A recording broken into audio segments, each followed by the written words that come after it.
साखी। सतनाम साखी।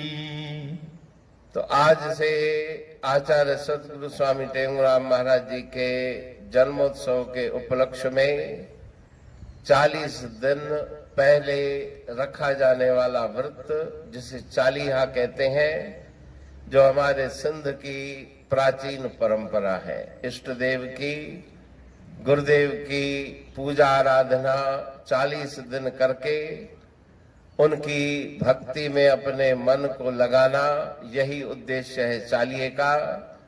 तो गुरु महाराज जी के चालीहे का शुभारंभ हो रहा है और प्रेम के बिना कुछ भी प्राप्त होने वाला नहीं। प्रेम बिना पहुंचे नहीं को जन हरि के धाम, कहते तांते जपो प्रेम सहित हरि नाम। तो प्रेम के साथ ही उनका स्मरण करें, उनकी आराधना करें, उनके चालीहे उत्सव को मनाएं और प्रेम और भक्ति रख करके उनके चरणों का ध्यान करें।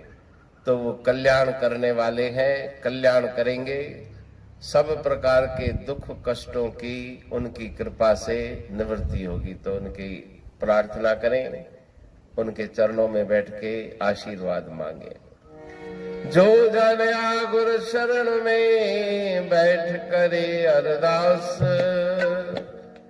कहते तुलसीदास की पूरन करिए आस। दुख सर्वहि दूर हो लगे न यम की त्रास, कार्य हो वनरास। संशय कोई ना रहे, बोल सनातन धर्म की जय। सद्गुरुदेव